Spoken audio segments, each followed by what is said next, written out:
नमस्कार, आदाब, सत श्री अकाल। की हाल चाल। नमस्कार दोस्तों, मैं अपने दोस्त अपना अमेरिका यानी रमेश भाई से मिलने आया हूँ।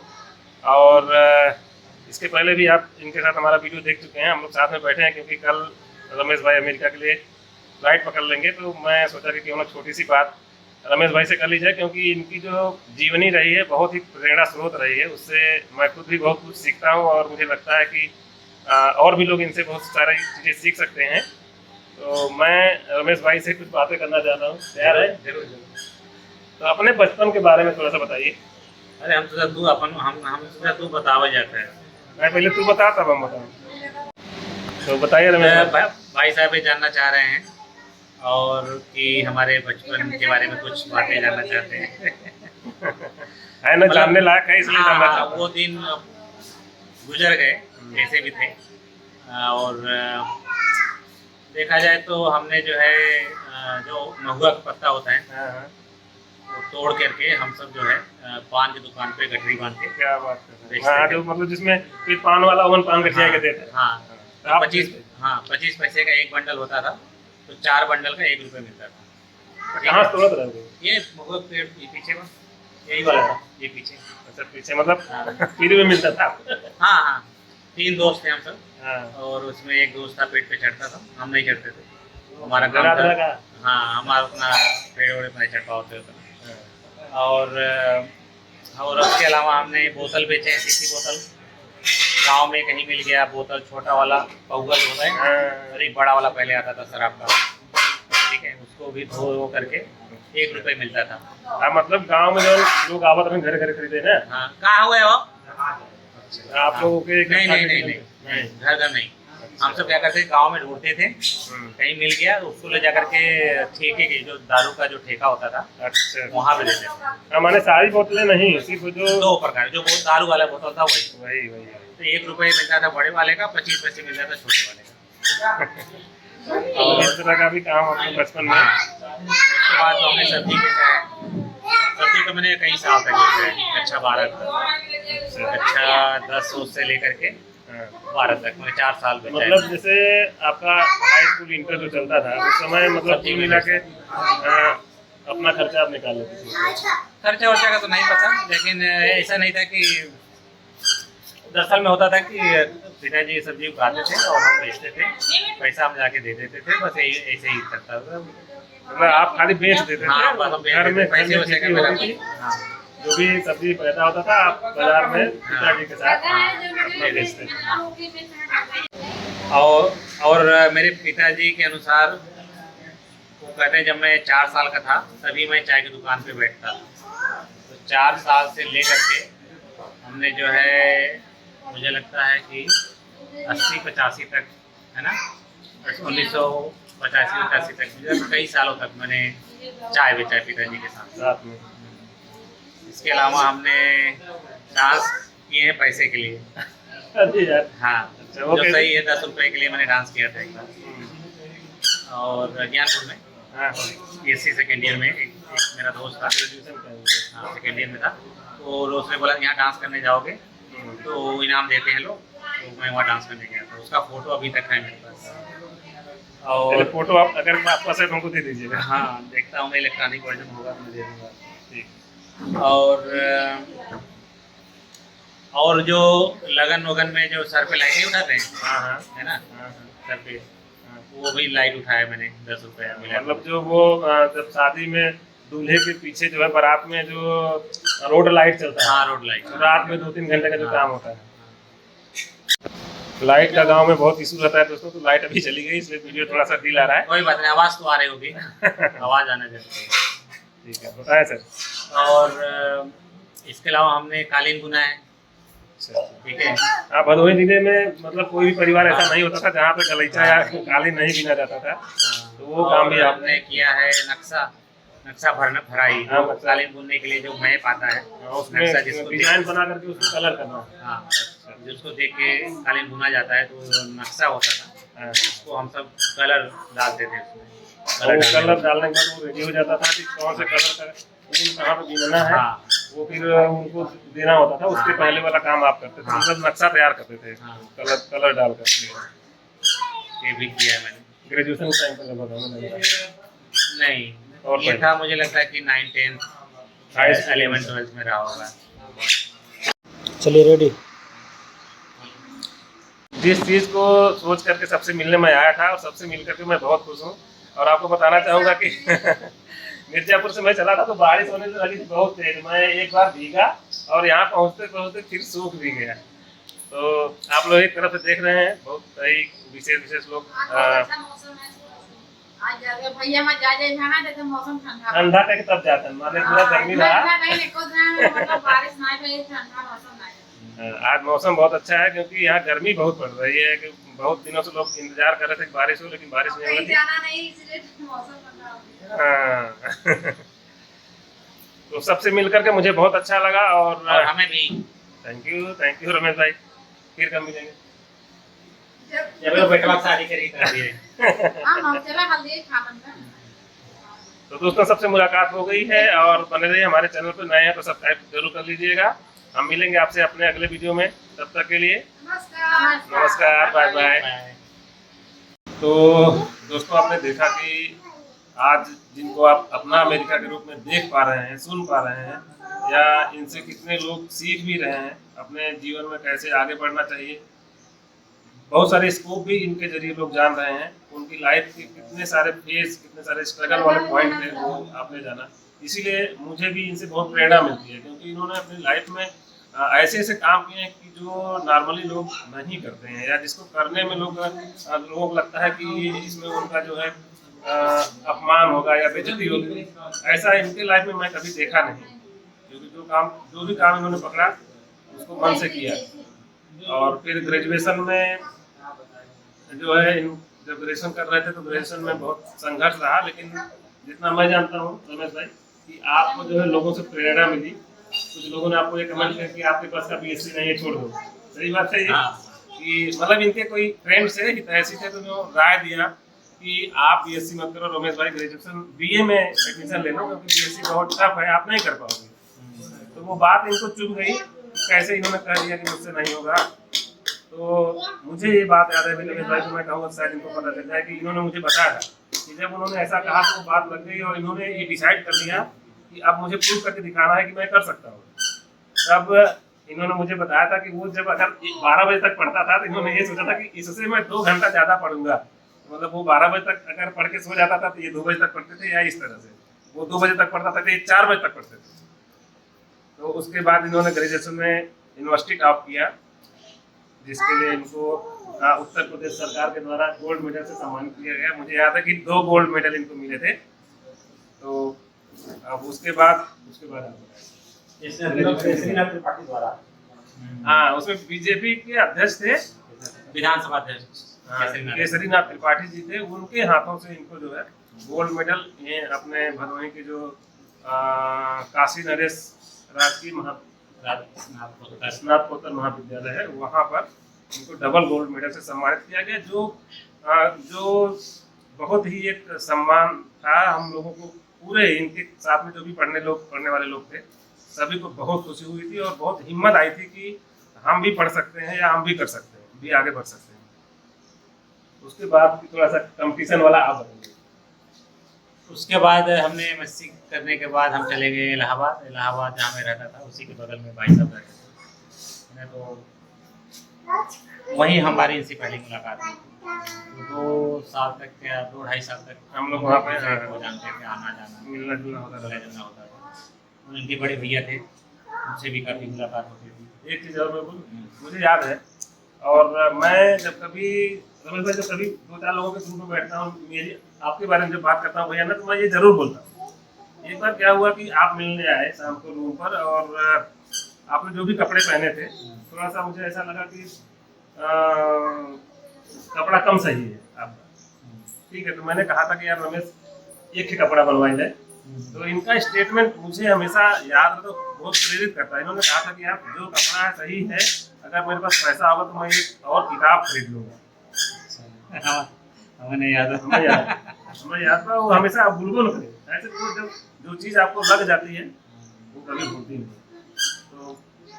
काफ़ी स्ट्रगल से वहाँ पे इन्होंने तैयारी किया। फिर मेडिकल की तैयारी कर रहे थे तो इनको समझ में आया, कुछ लोगों ने समझाया कि मेडिकल आपके लिए सूटेबल नहीं है, आप सिविल में जाओ जो तुरंत आपको जॉब दे, क्योंकि पारिवारिक कंडीशन ऐसी नहीं थी कि बहुत दिन तक आपको पढ़ने के लिए सपोर्ट कर सकें। इसलिए मुझे याद है कि आपने बताया था कि कुछ जो सोसाइटी के अच्छे लोग थे उन लोगों ने राय दिया कि बेटर होगा कि आप ऐसी तैयारी करो जहाँ पर आपको तुरंत जॉब मिले पैसा मिला और पैसा मिलना शुरू हो जाए। तो इन्होंने फिर चेंज कर दिया, मेडिकल की तैयारी छोड़ करके सारे कापी किताब हमको दे करके फिर इन्होंने सिविल की तैयारी करना शुरू किया। उसी दौरान जो है आपकी एमएससी भी हो गई और फिर जेआरएफ आपने क्वालिफाई किया और आपको सीडीआरआई भी मिल रहा था और आपको कहीं और भी मिलने के चांसेस थे। भावा मिल रहा था मुझे और हैदराबाद में गया था, 2 राउंड का इंटरव्यू होता है वहाँ पे। एक राउंड में हुआ था, दूसरे राउंड में फाइनल नहीं हुआ। और वो उस समय हुआ था जब आप सीडीआरआई में इंटरव्यू देने के बाद गए थे। हाँ, इंटरव्यू मेरा वहाँ पे सीडीआरआई हो चुका था क्योंकि और आप इच्छुक नहीं थे उतना नहीं, मुझे लगता अगर हैदराबाद होता तो मैं चले जाते। क्योंकि मेरी बात हुई थी ना, लखनऊ में था, उसमें बी फार्मा कर रहा था, तो आपका मन कम कर रहा था, तो आपने कहा था कि एक बार ट्राई कर लेंगे। मेरा मन यहाँ नहीं कर रहा, फिर आपने वहाँ दिया, फाइनल नहीं हुआ तो फाइनली आपने सीडीआरआई में ज्वाइन किया। और सीडीआरआई में कभी एंट्री करने में डरता था, लेकिन आपके वहाँ रहने के कारण कई बार सीडीआरआई में जाने का मुझे मौका मिला, वहाँ की फैसिलिटी देखने का मौका मिला, क्योंकि वो जो है कंट्री के देश के स्तर का बहुत ही अच्छा वो इंस्टीट्यूट है। तो वहाँ पर मुझे एक घटना बहुत मतलब याद रहती है हमेशा। वहाँ पे जाने पर आप एक्सटेंशन बताए जाते थे, किसी एक्सटेंशन में मैं मिल जाऊँगा।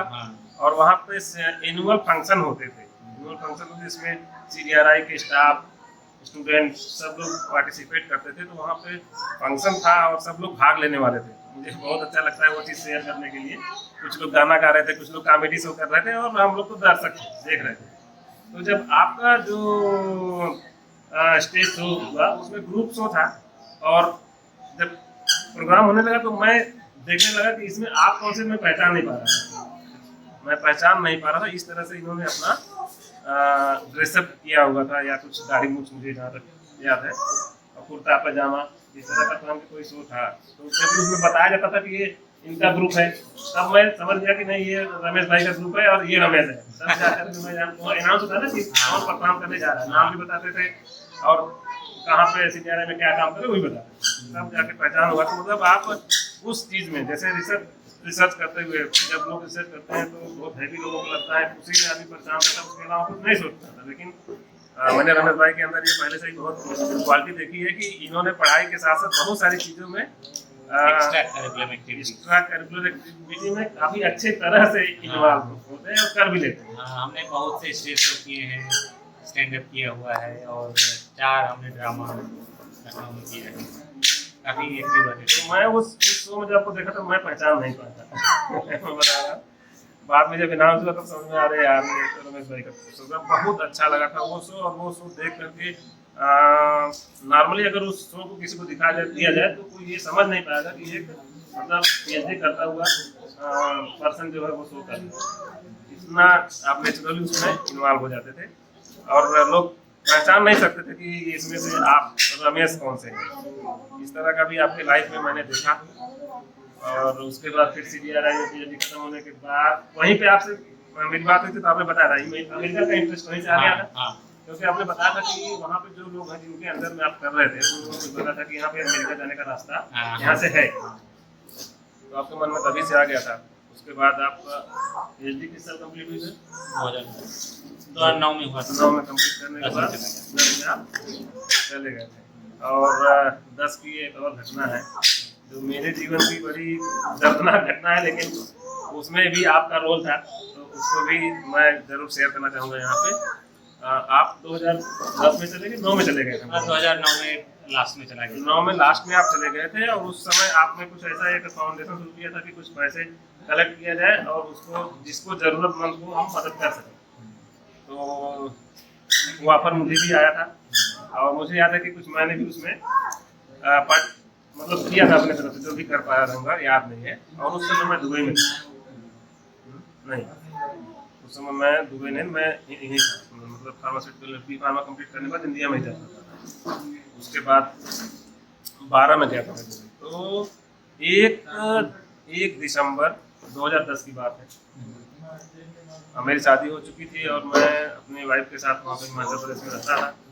हम लोग शिमला घूमने गए थे और शिमला से घूम करके रिटर्न हो रहे थे, क्योंकि 31 का जो सेलिब्रेशन होता है शिमला का, वो बहुत ही बढ़िया होता है, बहुत भीड़ होता है। तो वो सेलिब्रेट करने के लिए हम लोग गए थे। हम लोग वापस आ रहे थे तो हमारा बहुत ही सीरियस एक्सीडेंट हुआ। मतलब लगभग, क्योंकि वहाँ सारे पहाड़ी रास्ते हैं, बहुत ऐसे जिगजैग रहता है, तो वहाँ पे लगभग 500-600 फीट गहराई में गाड़ी हमारी फोर व्हीलर जो गिर गई थी। तो हमको बहुत सीवियर चोट आया था, हमारी मैडम को भी, वाइफ को भी चोट आया था। और मुझे याद है कि उस समय रमेश भाई को पता चला, क्योंकि परिवार से हम लोग कांटेक्ट में रहते थे, और इन्होंने अमेरिका से मेरे ट्रीटमेंट के लिए भी लगभग जितना एग्जैक्टली मुझे याद नहीं है, लेकिन 14-15 हज़ार इंडियन रुपीस जो है इन्होंने मदद किया था हमारे ट्रीटमेंट में, और वो भी मुझे नहीं मिलता है। बाकी आप अमेरिका के इलाज के बारे में थोड़ा सा साथ में बता दीजिए। कौन से विभाग में बताएं? मैं चाहता हूँ कि शुरुआत कैसे हुई आपकी, मतलब आप एज ए साइंटिस्ट तो आप गए ही थे, आपने शुरुआत तो वहाँ साइंटिस्ट से ही किया होगा, उसके बाद फिर वहाँ से मतलब अपना अमेरिका तक जो यूट्यूब आपका चैनल है वो थोड़ा सा। वहाँ यहाँ से मैं गया था तो पोस्ट डॉक की पोजीशन की, पोस्ट डॉक्टोरल रिसर्च। अच्छा, तो वो मैंने किया था, और उसके बाद एक होता है रिसर्च एसोसिएट पोस्ट, उसको मैंने ज्वाइन किया था। और उसके बाद जो है असिस्टेंट प्रोफेसर यूनिवर्सिटी में ना, कोई यूनिवर्सिटी है वहाँ पर अभी भी उसी पोस्ट पे हूँ। अच्छा, और इसके बाद जो है एक मेरी छोटी सी सर्विस है अंदर ही, यूनिवर्सिटी के अंदर ही। आपने बताया था कि कुछ आपने अपना सेपरेट वहीं पे यूनिवर्सिटी में ही चालू किया। हाँ, उसका मैं डायरेक्टर हूँ। अच्छा, और उसका काम है सर्विस प्रोवाइड करना, लोगों जो वहाँ के साइंटिस्ट हैं उनका हेल्प करना, अगर उनका मैं कर सकूँ तो जो आप सर्विस देंगे उसका भी आपको कुछ पैसा। पेमेंट मिलेगा सर्विस का। और अपना यही है। अपना अमेरिका हमने खोला था 2000, पता नहीं बहुत लेट में खोला था, लेकिन यूट्यूब से मैं बहुत जल्दी जुड़ गया था। और एक्चुअली क्या है कि अमेरिका का जो कल्चर है कि 5 दिन खूब मेहनत करो, तो बढ़िया से एंजॉय करो, 2 दिन एंजॉय करो। तो 2 दिन हम सब बच्चे हैं तो आपको जाना ही जाना, बच्चे नहीं हैं तो आप घर पे बैठ के टीवी सीवी देख के बिता सकते हैं, कि बच्चे हैं तो आपको जाना ही पड़ेगा। तो मेरे वाइफ ने हमको बोला, अब के लिए क्या होता था कि वाइफ कहती थी चलो, मैं कहता था मैं नहीं जाऊँगा, ऐसा हो जाता था। तो उसी ने हमको कहा कि तुम यूट्यूब का वीडियो बनाओ, और बेसिकली वो अपने फ़ायदे के लिए बोले ताकि उसी बहाने जो है बाहर चलेंगे साथ में। उसे बोला था कि यूट्यूब का नाम लेंगे तो तुरंत मिल जाएगा, चल जाएंगे। तो हम बाहर जाना शुरू कर दिए, वीडियो बनाना शुरू कर दिए, तो इसी से चलना शुरू हो इस तरह से अपना अमेरिका तैयार हो गया। बन गया। तो शुरू में मतलब बहुत पॉपुलर हो गया था, और शुरू में तो बहुत लोग उल्टा सीधा कमेंट भी करते थे, आपको बिहारी लोग कैसे पहुंच गए, और बिहार से तुम कहाँ से हो। दुनिया ऐसा कहती रहती है, लेकिन एक साथ रिसर्च के साथ में भी ये काम करना और कोई आसान काम नहीं है। तो आपने वहाँ भी हो जाता है। प्रूफ किया। धन्यवाद। और बस ऐसे ही चल पड़ा। और वीकेंड में भी जाते हैं, ठंडी के दिनों में वीकेंड में बहुत कम निकलना होता है, बर्फ और गिरी रहती है, तो हम ज़्यादातर मैं आउटडोर पे जाता हूँ, खेत में। हाँ, मैंने देखा है वो कोई कद्दू का खेत हो गया, मैं या कुछ फल मिर्ची का एक हाँ, इस तरह का मैंने वीडियो पर कहीं भी होता मैं जरूर जाता हूँ। तो ठंडी दिनों में बंद रहता, तो ठंडी दिनों में इधर इंडोर जो भी मिल जाता है मैं बताने की, जानने की कोशिश करता हूँ, अमेरिका का जो लाइफ स्टाइल है उस चीज़ को समझने की कोशिश करता हूँ। ऐसे ऐसे चल पड़ा। बढ़िया है। बहुत बहुत धन्यवाद रमेश भाई, आपके सामने बैठा हूँ। ये तो हमारा घर है सर, और बहुत अच्छा लगा, और मैं आपकी लाइफ से बहुत ही प्रेरित होता हूँ कई सारे, इसीलिए मुझे आपकी लाइफ से जुड़े हुए इंसिडेंट याद नहीं है, क्योंकि अगर मैं आपसे प्रेरित नहीं होता तो याद नहीं होते। और अभी भी वही हाल है, और इसीलिए क्योंकि आप जाने वाले हैं तो मैंने सोचा जाते जाते एक मुलाकात तो कम से कम आपसे कर ही लिया जाए। तो बहुत बहुत धन्यवाद आपको। आपको भी बहुत बहुत धन्यवाद हमारे आने के लिए और हमसे बात करने के लिए। धन्यवाद सर।